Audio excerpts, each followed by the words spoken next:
Welcome. Before we start this reports of the Pamir boy Arndt with report 1, first a brief overview of the history of the Pamir from 1905 to 1957. She was launched 1905 in Hamburg and owned by the Hamburg shipping company Ferdinand Leis, who traded her for Chile, nitrate cargo, and here she might have been in Hamburg 1925. 1931 she was sold to the shipping company in Finland, Gustav Eriksson, and taken as war prize by the New Zealand government 1941 to serve until 1948 with cargo to North America. Then 1951 to 1957 she was a freight and training ship for merchant marine trainees in Germany. The Pamir had three outstanding events unique for its tall sailing ship.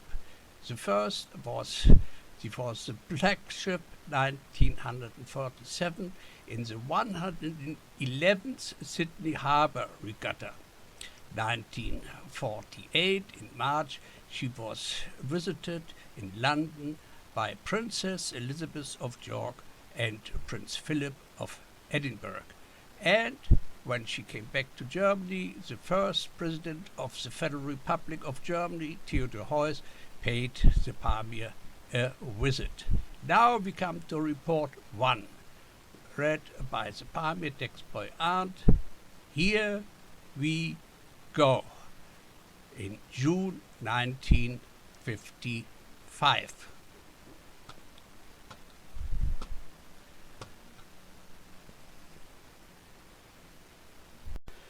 No time left to gather any impressions.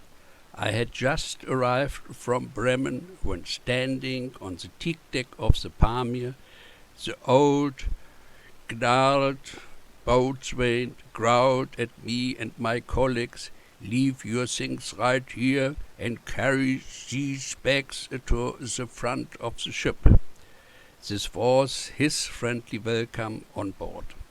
24 bags were lying on the edge of the cargo hold for each of us.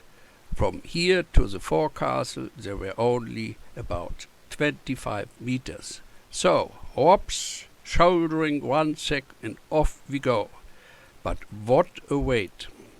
I was tempted to throw the burden off my shoulders, but should the boatswain consider me a weakling on the first day? No way. So I carried my burden, biting my teeth together. Since then I know shouldering heavy sacks is not my thing.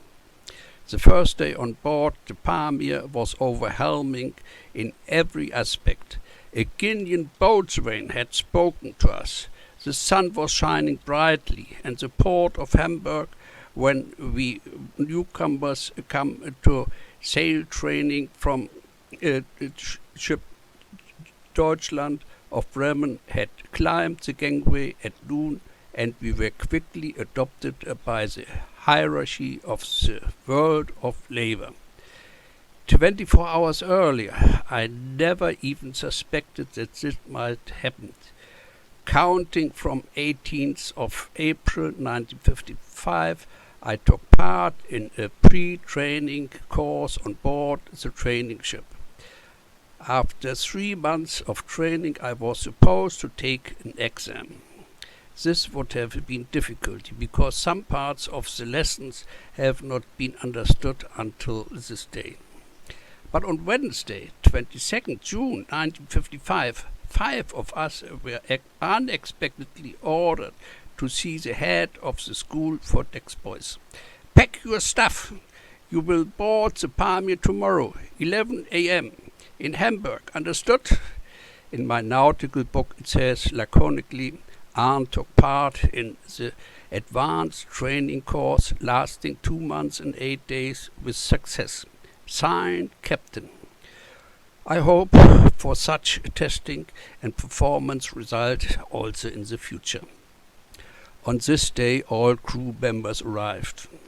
Of the regular crew, we had already participated in the South America trip from February until June 1955. They came back from shore or their short vacations back home. Some knew for many weeks that they would sail on the Pamir, while until yesterday I anticipated a 2-year assignment on a coastal motor ship to Cuba. Cuba Libre and Cha-Cha-Cha would certainly have made an able seaman out of me quickly.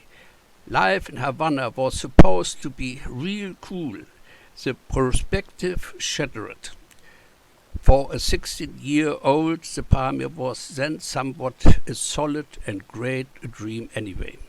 Soon the newcomers from various shipboys' schools were gathered, at least 4 dozen. The rest of the crew added up to another 3 dozen men. There were lots of explanations, but it was all Greek to me. Finally, we lay in the hammocks, and when you are tired, you sleep like a log, even with a bent back. The time before sailing was hectic. Suddenly, you were assigned to one of the 4 guards, each guard consisting of a dozen trainees. 2 guards were placed in the aft in a room on a port side and the other on this room on the starboard side. These were the bedroom quarters, used for living quarters without hammocks. Along the inner walls, small cabinets were installed for each of us. All clothes had to be stored within. Living comfort brought tables and benches, wallpapering tables designed from the ceiling. Here we will dine. There was little time for everything. Everyone was looking forward to sail. The cargo was on board, consisting of coal for Brazil. This and that still had to be towed and stowed until finally it was said, "Let go fore and aft." Pilot and tug brought us within sight of the riverside promenade close to the port of Hamburg, the landing bridges. From there we beckoned delightfully. We waved and tooted back. That went on until the small town of Wiedel. This kind of excitement can cause seasickness. At Glückstadt, after just 4 hours on this voyage, I packed, for God heaven mercy, below deck in a quiet corner. With great fever I removed the traces in a hurry to avoid predictable commands from others. But soon I was back on deck. Slowly but surely the tugboat pulled us downward the river Elbe until we were able to set sails and start out our journey to South America. Zum Städtlein-Haus, und du, mein Schatz, bleibst hier. Wo sie denn zum Städtlein-Haus, und du, mein Schatz, bleibst hier. There's no strings upon this love of mine. It was always you from the start. Sei mir gut, sei mir gut, sei mir wie du wirklich sollst, wie du wirklich sollst. 'Cause I don't have a word